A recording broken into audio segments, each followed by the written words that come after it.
All right, today I'm walking through. Basically, I mean, it's cliche, right? But getting like my dream car, like Porsche has been my dream car forever, and a GT3 is the goal, but a GT4 was like my first milestone where I was like, all right, I'm gonna get a GT4, and I wish I had I locked out of my Instagram, but like I still have Instagram stories. You ever get those stories where like it reminds you, oh, 4 years ago, you had this.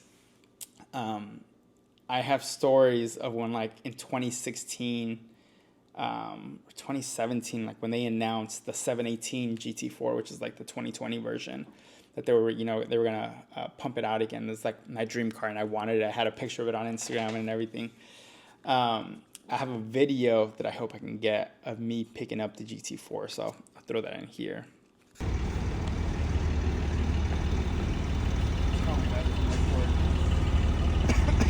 Hit those taillights. Down. That front end. Oh, this is not real. Alright, pop the bitch open. Again, it's not a technology car, it's just the driver's car. And these are your the auto flip. That's awesome. Yeah. Definitely use that. So let's use.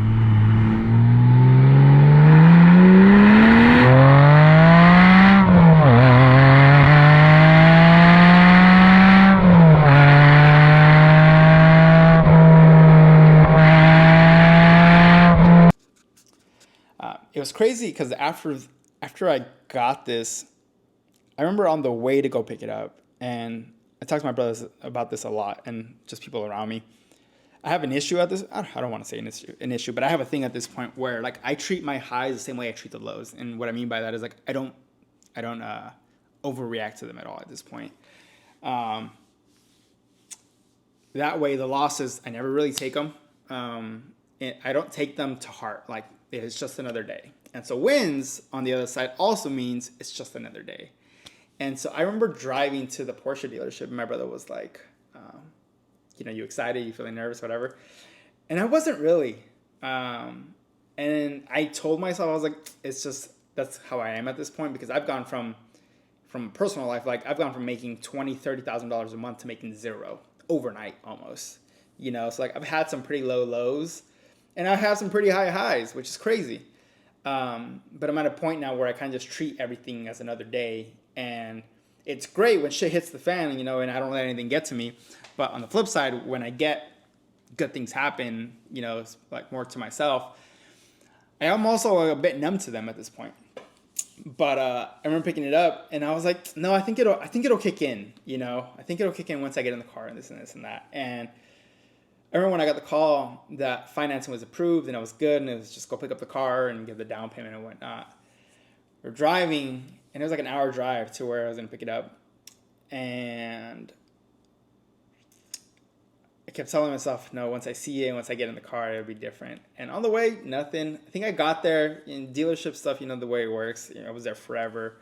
And actually, was I there forever? I don't remember. I think I was there for like an hour and a half, give or take, signing papers and whatnot. And I remember they pull out the car, and I could hear it drive around. It was late night, so we were the only people there. And I get into the car, and I'm definitely cheesing just because it's crazy to see the car. For as much as I've loved this car, I've never seen the car in person, like up close, and sat in one or anything like that. I've always seen a bunch of videos, and I've seen it parked, but I never go up to it or anything.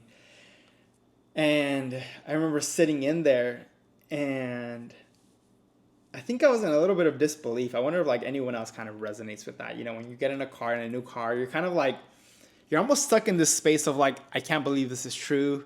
And like, you're just trying to process it and take it in, And the funniest thing with manual cars, at least, is that at that first drive, you need to get used to like the clutch, and like shifting gears and whatnot. And not that that's crazy, but it's just like, these are all the little things happening when I got the car. And fast forward now, I've had it almost a year. I think a year. I've had it just about. I bought it at 6,000 miles, and I've got it at 21,000 miles. I put 15,000 miles on this car in 1 year, which is crazy, because if you know anything about these six-figure cars, or really cars in general, once they hit over $100,000, people don't put miles on the car.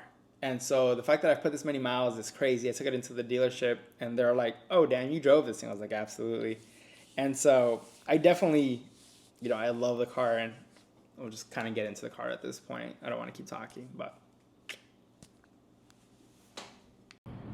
All right, so actually getting in the car. I think it's different, right? Like when you get a car, you can only imagine and fantasize for as much as you want. Like once you're actually in the car, it's a different feeling.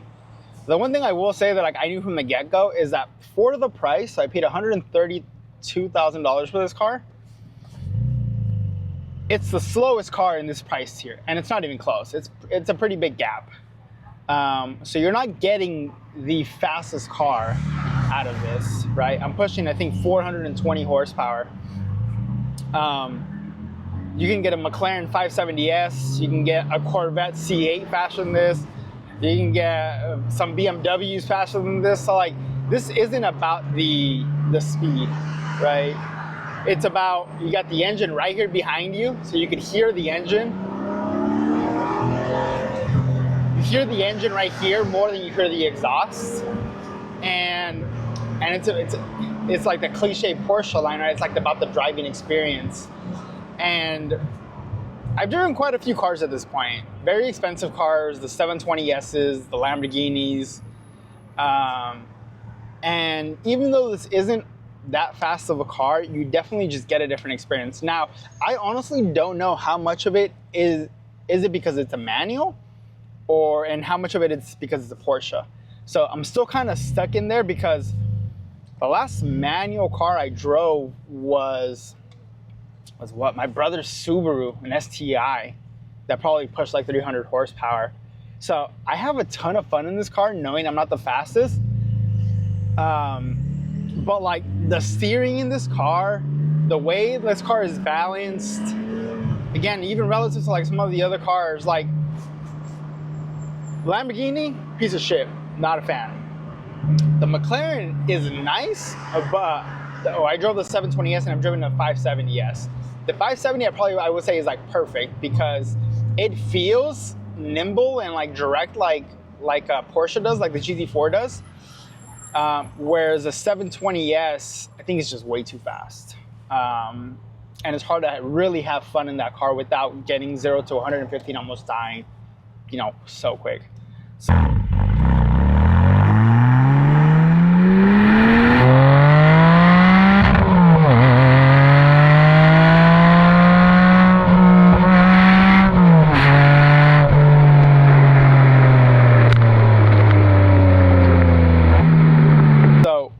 With this one, it's a manual. It's very simple in here. And there's really not much to say inside the car. The bucket seats, by far my favorite bucket seats of any car, really, is Porsche. What else? Steering wheel, very simple steering wheel. Got no buttons on the steering wheel. Got no sort of fancy gadgets. Like, this isn't about any of that. And here's the other crazy part too, is like, you don't really get a lot of attention in this car. You get attention, but it's nothing crazy. It's nothing like if I were driving a McLaren or, something else. I would say even a C8, a Corvette C8 probably gets more attention than this, because that car has a very exotic look to it. I think it definitely looks above its price range, because you'd never guess that you can get an entry level Corvette for like 60 grand. And it's got the same look and everything. So again, from if you're looking to get a car to like show off or get attention in any sort of way, good or bad and good, this isn't the car. You're just not gonna get that much attention. Like I get attention in this car when I'm like down in Long Beach or like more SoCal.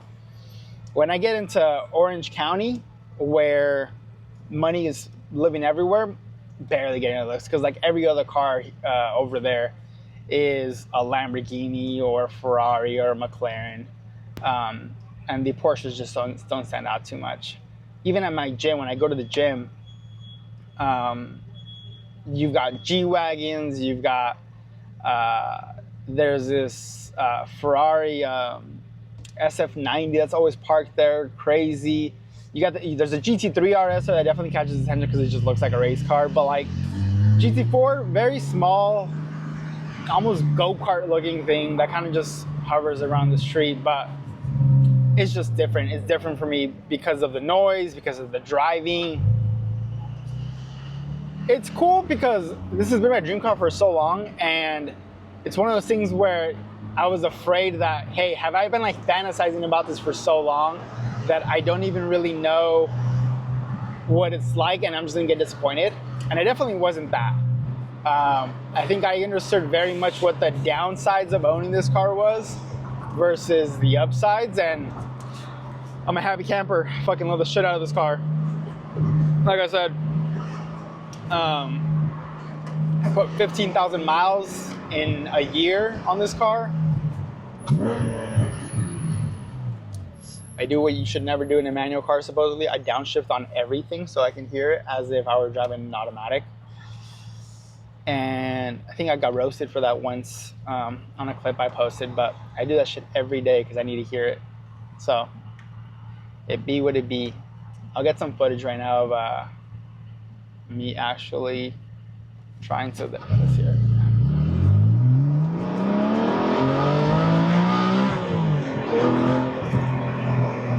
A small street, so I can't.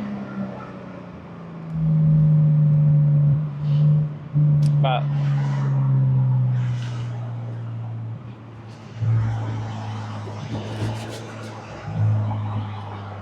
I don't think people understand like what joy a car can bring to you.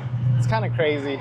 And I don't know if it's sad or not because, you know, you got this whole shouldn't be materialistic thing, but man, there's something about owning a car you're just in love with that is just like nothing else. I know my girlfriend has to like I have to share my attention because like sometimes I just want to drive in the car. And I'll just have like, I like driving in the cars with the windows down.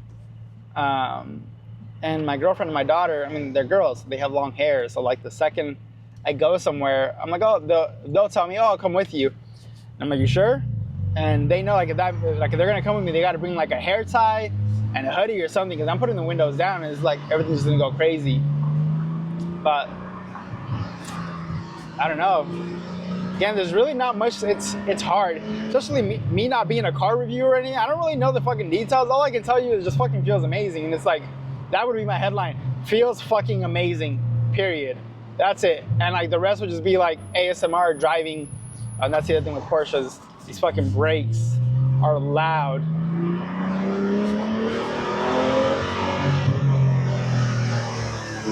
But yeah.